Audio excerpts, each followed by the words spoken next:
अस्सलामुअलैकुम। Welcome to my channel Urdu centres voice. तमाम video updates के लिए उर्दू सेंटर्स वॉइस को सब्सक्राइब करके बेल नोटिफिकेशन को ऑन कर दें। तो आइए सुनते हैं आज आसेब भरे घर की हैरत अंगेज़ कहानी। आजकल वरीशा बड़ी खुश थी।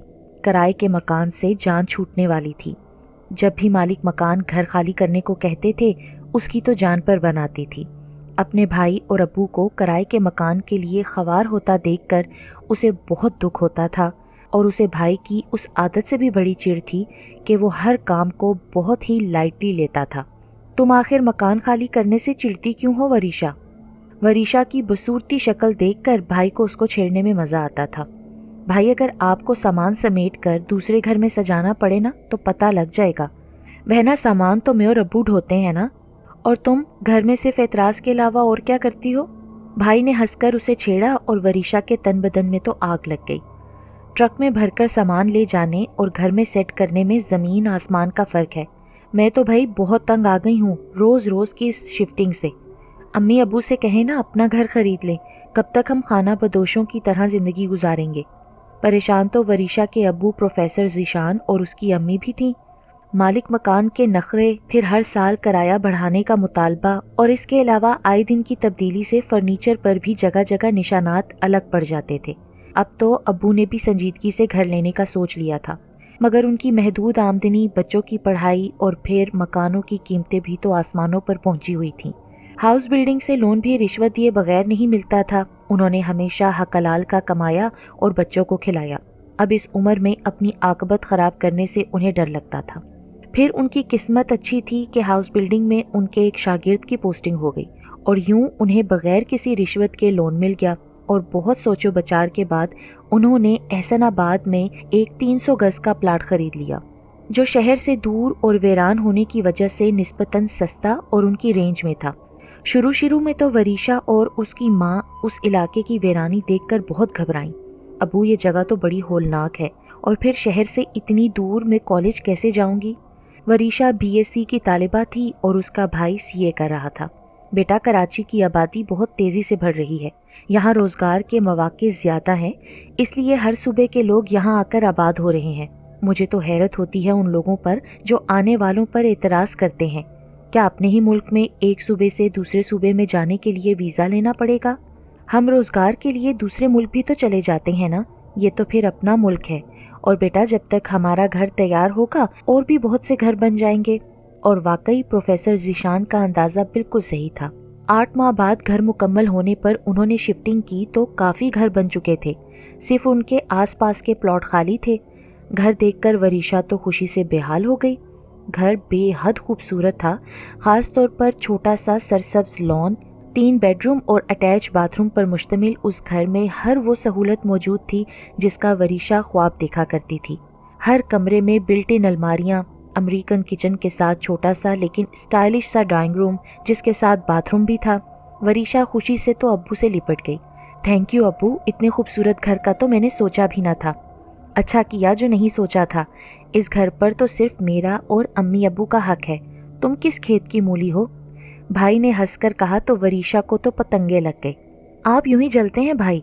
देखना मैं अपना कमरा किस खूबसूरती से सजाऊंगी। सिर्फ नाम का ही कमरा होगा तुम्हारा, क्योंकि कुछ अरसे बाद हम तुम्हें इस घर से निकाल देंगे। इंतजार कर रहे हैं उस शख्स का जो इस मुसीबत को अपने घर ले जाए। भाई ने फिर उसे छेड़ा और वरीशा उसको मारने दौड़ी, लेकिन प्रोफेसर ज़ीशान बीच में आ गए।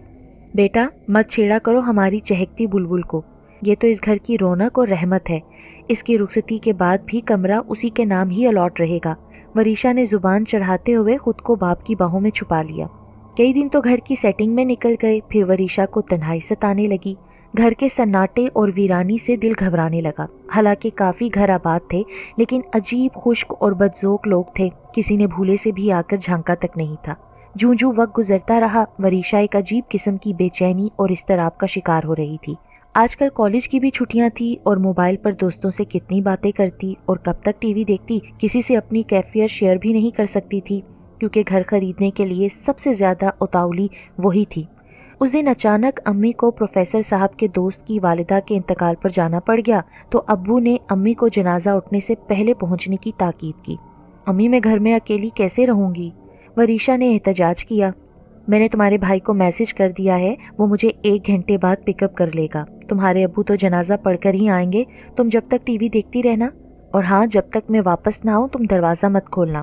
ماں کے چلے جانے کے بعد وریشا نے لاؤنج میں رکھے ٹی وی کو آن کیا۔ اس کا پسندیدہ ڈرامہ آ رہا تھا۔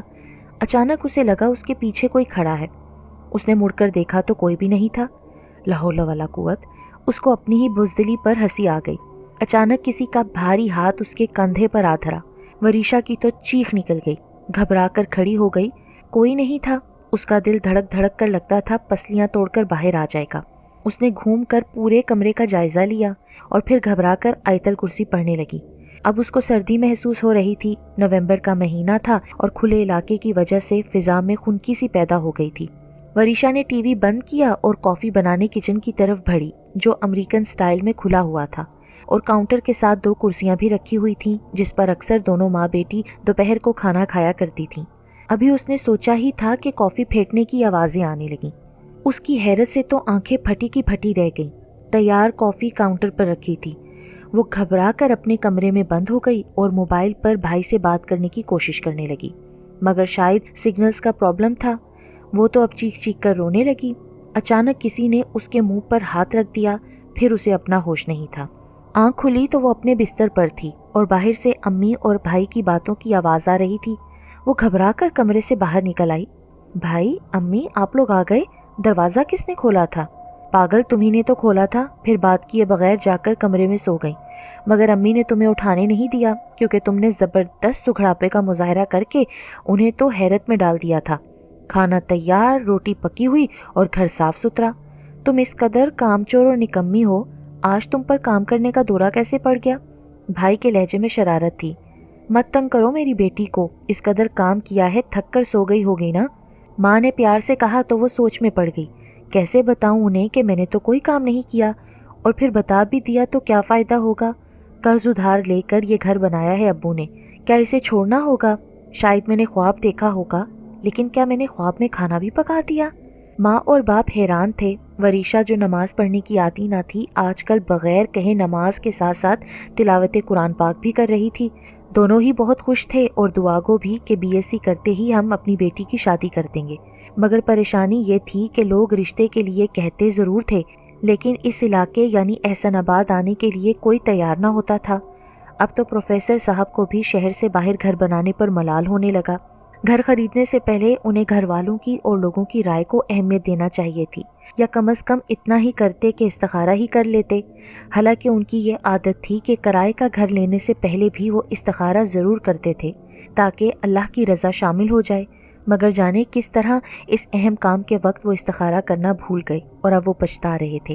ابو نے وریشا کی تنہائی کے خیال سے اس کے کمرے کے لیے بیوی کی مخالفت کے باوجود چھوٹا ٹی وی لے دیا تھا تاکہ وہ اپنے کمرے میں سکون سے ٹی وی دیکھ سکے، کیونکہ جس قسم کے کھلے ڈٹے ڈرامے اور پروگرام آتے تھے انہیں خود بھی بچوں کے، خاص طور پر بیٹی کے ساتھ بیٹھ کر دیکھنے میں شرم آتی تھی۔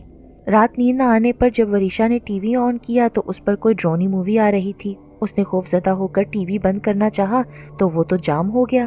اس کو لگا کہ ہر آنکھ اسی کو گھور رہی ہے، ہر چہرہ اس پر ٹکا ہے۔ ایک جگر پاش اور حوصلہ شکن نظارہ اس کے سامنے تھا۔ خوف سے اس کا اپنا چہرہ مسخ ہو گیا تھا، ہاتھ پاؤں جیسے مفلوج اور گلا خشک۔ اس کی تو گھگی بن گئی، ایک ڈھانچے جیسی چیز جس کے بڑے بڑے دانت آگے کی طرف نکلے ہوئے تھے۔ آنکھوں کی جگہ خالی گھڑے جھانک رہے تھے اور چیتھڑوں جیسے کپڑوں سے لٹکتے ہوئے ہاتھ زمین کو چھو رہے تھے۔ وہ تو ایک دم گھبرا کر بری طرح چیخنے لگی۔ اس کی چیخیں سن کر سب اس کے کمرے میں آ گئے۔ اس نے پھٹی پھٹی نظروں سے سب کی طرف دیکھا اور ٹی وی کی طرف اشارہ کرتے ہوئے، جو کہ بند ہو چکا تھا، بے ہوش ہو گئی۔ جب اس کو ہوش آیا تو کچھ لمحے تو ذہن نے کام کرنا بند کر دیا، پھر رفتہ رفتہ یاد آنے پر وہ ماں سے لپٹ کر رونے لگی اور ایک ایک لفظ انہیں بتا دیا۔ بیٹی، آخر تم منہ ہی منہ میں کیا بد رہی ہو؟ بولتی کیوں نہیں؟ ارے تمہاری آواز کیوں نہیں نکل رہی؟ امی، ابو اور بھائی اسے حیرت سے دیکھ رہے تھے اور اس کی سمجھ میں کچھ نہیں آ رہا تھا کہ آخر وہ اس کی بات سن کیوں نہیں پا رہے، اس کی بات کو سمجھ کیوں نہیں رہے۔ امی اس کو گلے لگا کر بری طرح رونے لگیں۔ ابو اور بھائی بھی پریشان ہو گئے۔ بیٹی، گمسم کیوں ہو؟ بتاؤ تو صحیح، کیا تم نے کوئی بہانہ خواب دیکھا تھا؟ اب وریشا پریشان ہو کر سوچ رہی تھی، آخر میری بات سب لوگ سمجھ کیوں نہیں رہے؟ अम्मी वरीशा को आराम करने दें, शायद ख्वाब में डर गई है, आप इसे अपने कमरे में ले जाएं। भाई ने संजीदगी से कहा और गहरी सोच में डूब गया। अम्मी मैं रोज़ाना आपके कमरे में सो जाया करूं? शाम में उसने डरते डरते अम्मी से पूछा। क्या हो गया है वरीशा, बिल्कुल ही बच्चा बन गई हो? ये देर तक जागने का नतीजा है। मैं तो पहले ही तुम्हारे कमरे में टीवी रखने के खिलाफ थी, मगर तुम्हारे भाई और अब्बा के लाड के आगे मेरी कहाँ चलती है। अब सारी रात जागती हो और सुबह मुश्किल से उठती हो। वरीशा ने एक मर्तबा फिर सारा किस्सा माँ को सुनाने के लिए ज़ुबान खोलने की कोशिश की, लेकिन ज़ुबान में तो जैसे ताले पड़ गए। वो फिर माँ से लिपट कर रोने लगी। अम्मी ये घर बेच दें, उसने हिम्मत करके कहा। पागल हो गई हो? किस कदर मेहनत और मुशक्क़त और वक्तों से तुम्हारे अब्बू ने ये घर बनाया है। तुम्हारे अब्बू का खून पसीना शामिल है इसकी बुनियादों में। मैं कभी एक दीवार में कील भी ठोकूं ना तो वो कहते हैं मेरे दिल को तकलीफ़ होती है। इश्क है उन्हें इस घर से, और फिर वैसे भी आजकल वो बेहद परेशान हैं, क्योंकि जिनसे उधार और कर्ज लिया था उनके तकाजे शुरू हो गए हैं। अम्मी ने ठंडी सांस भरी और कमरे से बाहर निकल गई। वरीशा सोच में पड़ गई। क्या इस घर में आसेब का असर है या मैंने कोई ड्रोना ख्वाब देखा है? आखिर सब भी तो इसी घर में रहते हैं। उसने सोचा कि आज वो अब्बू को ज़रूर बताएगी कि उसके साथ क्या हो रहा है। ये सोचते ही कमरे से जैसे बाहर निकली, उसके बोलने से पहले ही अम्मी बोल पड़ी उसके सामने आकर। खबरदार जो एक लफ्ज़ भी तुमने मुंह से निकाला। अम्मी प्लीज़ मेरी बात तो सुने ना, वरीशा ने आजिज़ी से कहा। किससे कह रही हो? अम्मी तो नहाने गई हैं। भाई ने अखबार मेज़ पर रखते हुए उसे बोला। भाई अम्मी अभी तो यहाँ खड़ी थी, वो घबरा कर बोली। वरीशा तुम्हारे साथ मसला क्या है? मैं कई दिन से नोट कर रहा हूँ, तुम बताती क्यों नहीं हो? अम्मी कब यहाँ खड़ी थी? अम्मी तो कब से बाथरूम में है। भाई आप ज़रा मेरे कमरे में आए। हाँ अब बताओ क्या बात है? उसके बिस्तर पर बैठते हुए भाई ने पूछा, और फिर चीख मारकर खड़ा हो गया। एक बड़ा सा सुआं खाल छीलता हुआ उसकी जीन्स में से झांक रहा था। वरीशा को लगा सुएं की दो आंखें हैं जो उसे बुरी तरह घूर रही हैं। किस कदर लापरवाह हो तुम वरीशा, ये बिस्तर में इतना बड़ा सुआं कहाँ से आ गया? क्या तुम लिहाफों में डोरे डालने का काम करने लगी हो? भाई ने सुआं खींचकर निकाला और उसको खिड़की से बाहर फेंक दिया। वरीशा भाई से लिपटकर चीखें मार मार कर रोने लगी। क्या बात है वरीशा, क्या परेशानी है? तुम बताती क्यों नहीं हो? उसी लम्हे अम्मी कमरे में आई और वरीशा को डांटना शुरू कर दिया। क्यों भाई को तंग कर रही हो? मना किया था ना फजूल बातें करने से। क्या हो गया है अम्मी, क्यों बिला वजह इस बेचारी को डांट रही हैं? माँ ने घूर कर वरीशा की तरफ देखा और जाने उन आंखों में क्या था कि वरीशा की तो सिट्टी ही गुम हो गई, आवाज़ बिल्कुल बंद हो गई। उसने बेबसी से भाई की तरफ देखा और सर झुका लिया। तुम परेशान ना हो, मैं अभी अम्मी से बात करता हूँ, बिला वजह तुम्हें डांटती रहती हैं। भाई अब अम्मी के पीछे गया जो कि कमरे से निकल चुकी थी। अम्मी किचन में खड़ी हुई मिली तो भाई बोलने लगा, क्या हो गया है अम्मी आपको? क्यों वरीशा के पीछे पड़ी रहती हैं? बिला वजह इसको डांट दिया कमरे में आकर। अकलौती बहन है मेरी, मुझे बेहद अजीज है। पागल हो गए हो तुम? मैं क्यों डांटूंगी वरीशा को? मैं तो अभी अभी नहाकर निकली हूँ, सोचा चाय बना लूं। भाई को अच्छा नहीं लगा कि माँ की इस गलत बयानी पर उन्हें टोके, इसीलिए उसने माँ से बहस करना मुनासिब नहीं समझा और वापस अपने कमरे में चला गया। उस दिन तो हद ही हो गई। वरीशा ने मुंह पर साबुन लगाकर नल खोला तो नल से पानी निकलने की बजाय हवा निकलनी शुरू हो गई। उसने जोर जोर से अम्मी को पुकारना शुरू कर दिया। अम्मी मोटर चला दें, पानी नहीं आ रहा। आंखों में मिर्चें लगने लगी तो उसने जूं ही तौलिए से मुंह पहुंचा, उसकी चीख निकल गई। एक भयानक चेहरा उसके सामने था। वो गिरती पड़ती अम्मी के कमरे की तरफ दौड़ी। माँ ने वरीशा को घूर कर देखा, उनके चेहरे का जाविया बिगड़ गया था और आंखों से कहर बरस रहा था। वरीशा माँ के बिगड़ते चेहरे को देखकर चीखें मारती हुई घबराकर घर से बाहर निकल आई और गेट पर ही बैठ गई। भाई और अब्बू को देखकर उसकी जान में जान आई। ये क्या तरीका है, घर के बाहर क्यों बैठी हो? भाई ने उसको डांटना शुरू किया तो वो जवाब दिए बगैर अंदर की तरफ बढ़ गई। सामने ही अम्मी खड़ी थी। कहाँ चली गई थी तुम बेटी? मैं कब से तुम्हें आवाजें दे रही हूँ। अब वरीशा ने बताने के लिए मुंह खोलना चाहा, मगर उसको अपनी माँ की आंखों में कहर नजर आया तो उसकी बोलती ही बंद हो गई। अब्बू मुझे वरीशा की बड़ी फिक्र है, पता नहीं क्यों हर वक्त डरी डरी सहमी सहमी सी रहती है। पूछो तो कुछ बताती भी नहीं है, पता नहीं उसके साथ क्या मसला है। तन्हाई में भाई ने अब्बू के सामने अपने खदशे का इजहार किया और अब्बू भी सोच में पड़ गए। तुम ठीक कह रहे हो बेटा, मैं भी महसूस कर रहा हूँ। घर में सफ़ेद बिल्ली को देखकर तो वरीशा की आंखें चमक उठीं। उसको बिल्लियाँ बहुत पसंद थीं। उसने बिल्ली को गोद में उठा लिया। अम्मी देखें किस कदर सेहतमंद और खूबसूरत बिल्ली है, भाई को दिखाती हूँ। अचानक वरीशा को लगा बिल्ली का हुजम बढ़ता जा रहा है और उसके वजन से उसके हाथ दुख रहे हैं। उसने जैसे ही बिल्ली की तरफ देखा उसकी तो चीखें निकल गईं। बिल्ली के पांव जमीन से टकरा रहे थे और उसकी गोद में एक सेहतमंद बकरा था। उसने जोर से बकरा फेंका और चीखें मारने लगी। उसकी चीखें सुनकर सब जमा हो गए। वरीशा थर थर कांप रही थी। अबू ने पूछा कि बेटा क्या हुआ है। जब उसने अपनी माँ की तरफ देखा यकदम मुंह फेर लिया और तेज तेज बोलकर सारा किस्सा बयान कर दिया। वो जानती थी कि माँ की आंखों में उसको कहर नजर आता है जिससे उसकी बोलती बंद हो जाती है। वरीशा ने अब्बू को ये भी बताया कि मैं जब भी भाई या अम्मी से बात करने की कोशिश करती हूँ तो अम्मी मेरी बात नहीं सुनती और मुझे डरा धमका कर भाई को भी बताने से मना कर देती हैं। बेगम तुमने वरीशा की बात क्यों नहीं सुनी? अब्बू भी गुस्से में धाड़े। मैं आपको क्या बताती, खुद मेरी भी बोलती बंद हो जाती थी। मैं खुद सारी रात जागती हूँ। दीवारों पर छत पर मुख्तलिफ शक्लें मुझे डराती रहती हैं। कभी उनके हाथ लंबे हो जाते हैं और अजीब अजीब बेहानक माफूकुल फितरत शक्लों का रक्स जारी रहता है। कई मर्तबा आपको बताना चाहा मगर मेरी खुद की आवाज़ बंद हो जाती है।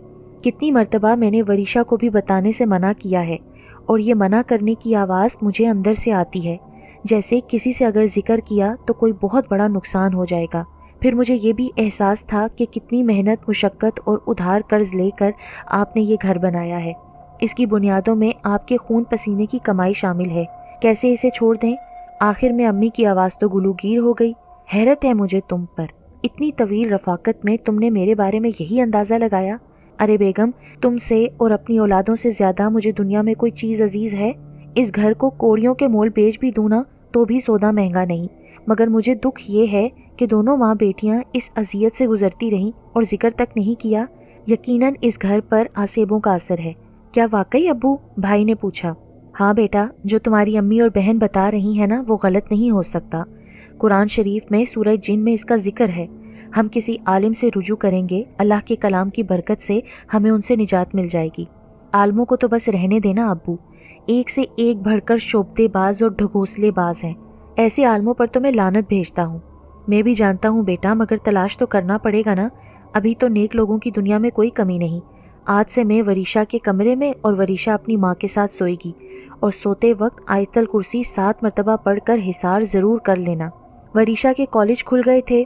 जब से वरीशा ने माँ के साथ सोना शुरू किया था उसका खौफ और डर जाता रहा था।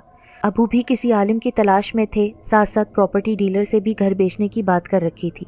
जब अपने घर में सुकून से रहने की आदत हो गई थी, इसीलिए सब परेशान थे कि किराए के घर में कैसे रहेंगे, क्योंकि जितनी कीमत घर की लग रही थी उसमें तो 120 गज का घर भी नहीं आ रहा था। आजकल सब पुरसुकून थे और तमाम बातें अपना वहम समझकर सब भूल चुके थे, मगर अब्बू ने मुहिम जारी रखी। उन्होंने सोच लिया था कि अगर घर ना बिक सका तो शहर में किराए पर घर ले लेंगे। यूं भी आजकल वरीशा की शादी के लिए सख्त परेशान थे। अव्वल तो कोई ढंग का रिश्ता मिलता ही नहीं था।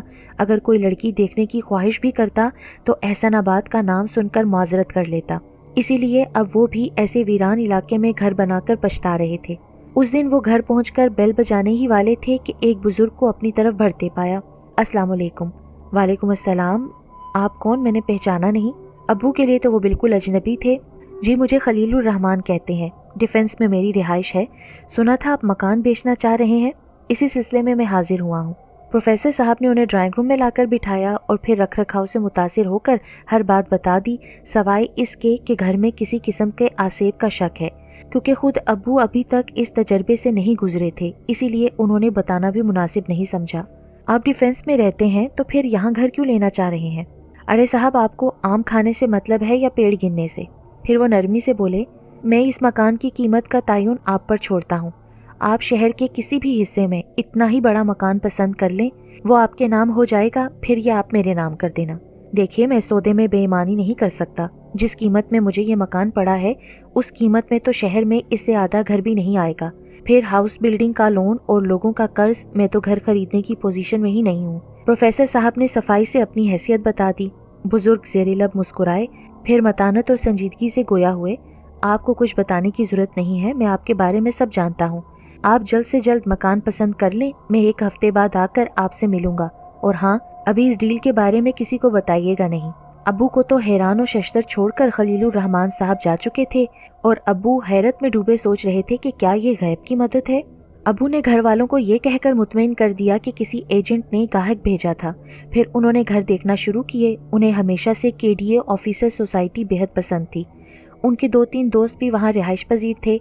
शहर के वस्त में साफ सुथरा इलाका। उन्हें एक बंगला बेहद पसंद आया जो कि 240 गज पर था, बेहद खूबसूरत और नया बना हुआ था। उनको अंदाज़ा था कि इसकी कीमत कम से कम 1.5 करोड़ तो होगी। फिर उन्होंने गुलशन इकबाल सहाफ़ी कॉलोनी में भी 200 गज पर एक घर देख लिया। हालांकि उन्हें दोनों में से किसी एक की भी मिलने की उम्मीद नहीं थी। अब उन्हें खलीलुर रहमान का बुरी तरह इंतज़ार था और हस्बे वादा वो 1 हफ्ते बाद आ गए। उम्मीद है आपने अपना काम मुकम्मल कर लिया होगा, उन्होंने बैठते ही पूछा। घर पसंद तो कर लिए हैं, मगर मुझे अंदाज़ा है वो मेरी रेंज में नहीं है। आप इस घर की कीमत लगा दें, हम ये घर बेचकर किराए के घर में चले जाएंगे, फिर बाद में हम घर खरीद लेंगे। अबू ने हिचकिचाते हुए शर्मिंदगी से कहा, जब हम आपसे कह रहे हैं कि आपको परेशान होने की ज़रूरत नहीं तो आप क्यों फ़िक्र करते हैं। खलीलुर रहमान ने उनका हाथ पकड़ा और अपनी गाड़ी में बिठाकर शहर का रुख किया। अबू पर तो एक ख्वाब की सी कैफियत तारी थी। फिर 1 हफ्ते बाद 240 गज का मकान उनके नाम हो चुका था। उन्होंने एहतियातन अपने दोस्त के तवस्सुत से मालूमात की। कोई शक की गुंजाइश नहीं थी, ना कोई लंबा चौड़ा केस था। पूरी पेमेंट हो चुकी थी और घर उनके नाम हो गया था। दूसरे दिन खलीलुर रहमान उनको अपने साथ मुख्तलिफ दफातर में ले गए और एक दिन में उनका घर खलीलुर रहमान के नाम हो गया। फिर अबू की हैरत पर वो मुस्कुराकर बोले, आप किसी शक में ना पड़ें और रखते सफ़र बांध लें। आप अपनी बेटी की शादी के लिए भी परेशान हैं। देखिएगा, वो नया घर आपके घर वालों के लिए खुशनसीबी की अलामत साबित होगा और आपके बेटे और बेटी की शादी बहुत अच्छी जगह हो जाएगी। उन बुजुर्ग की पेशगोई बिल्कुल सच साबित हो गई। ये घर उनके लिए बेहद अच्छा साबित हुआ। प्रोफेसर साहब का प्रमोशन हुआ, वो प्रिंसिपल बन गए और वरीशा के लिए बहुत अच्छे शरीफ घराने से रिश्ता आ गया। वरीशा तो जैसे हवाओं में उड़ने लगी थी। घर भी बेहद खूबसूरत और पुरसुकून था। अम्मी खलीलुर रहमान को दुआएं देती न थकती थीं। एक दिन उन्होंने अब्बू से कहा, मेरा ख्याल है किसी दिन उन बुजुर्गवार के घर चलकर शुक्रिया तो अदा कर दें। वरीशा की मंगनी की मिठाई भी खिलाएंगे। प्रोफेसर साहब को बेगम की तजवीज़ बहुत अच्छी लगी। दूसरे दिन बड़ा सा केक लेकर वो बेगम के साथ उनके घर पहुंच गए। बेल दे देकर थक गए, मगर किसी ने दरवाज़ा नहीं खोला। आखिर तंग आकर उन्होंने एक पड़ोसी से पूछा, ये खलीलुर रहमान साहब क्या घर में नहीं होते? आप किसकी बात कर रहे हैं? वो साहब हैरत से बोले, ये घर पहले हमारा था और हमने खलीलुर रहमान साहब को बेचा था। आज हम इनसे मिलने आए हैं तो कोई दरवाज़ा ही नहीं खोल रहा। हालांकि घर की लाइटें भी जली हुई हैं और महसूस हो रहा है कि कोई अंदर है। जाइए जाइए, अपना रास्ता नापिए साहब। जब से आप लोग घर से गए हैं आज तक हमने किसी को नहीं देखा। अलबत्ता रोज़ाना रात को लाइटें ज़रूर जली होती हैं। अजीब मुअम्मा है, ना समझने का ना समझाने का। लोग कहते हैं इस घर में जिन्नों का बसेरा है, वल्लाह आलम, लेकिन आज तक कोई अंदर नहीं गया। अगर कभी किसी बच्चे की बॉल खेलते हुए अंदर चली जाए ना, तो वहाँ से कोई बॉल बाहर फेंक देता है। जो कोई भी है, जिन या आसेब, हमें कोई परेशानी नहीं, बल्कि शायद उन्हीं की वजह से पूरे मोहल्ले में सुकून है। ना चोरी, ना चकारी, ना कत्लो गारत, ना कोई हंगामा आराई जो आजकल कराची शहर का वतीरा है। वापसी के सफ़र में प्रोफेसर साहब ने अपनी बेगम को तंबीह की, देखो बेगम, जो कुछ हमने सुना समझ लो सुना ही नहीं। भूले से भी किसी का जिक्र मत करना। मुझे लगता है कि जो भी इस घर के गैर मर्रई मकीन थे वो नहीं चाहते थे कि हम लोग उस घर में रहें। वो हमारी मजबूरी को समझते हुए खुद ही मकान के ख़रीदार बनकर आ गए। उन्होंने हमें कोई नुकसान नहीं पहुंचाया, बल्कि हमारा भला ही किया। इसलिए बेहतर है हम भी इस बात को भूल जाएं और कभी भूले से भी किसी से और अपने बच्चों से भी इस बात का जिक्र ना करें। अम्मी ने भी दिल ही दिल में अहद कर लिया और वाकई फिर दोनों मियाँ बीवी ने इस बात का अपने बच्चों और किसी से भी जिक्र नहीं किया। लेकिन वो ये समझ चुके थे कि ये कोई नेक मुसलमान जिन बुजुर्ग थे जिन्हें उनकी अपने घर में मुदाखलत पसंद नहीं आई और कोई नुकसान पहुंचाने के बजाय उनके नए घर का बंदोबस्त कर दिया।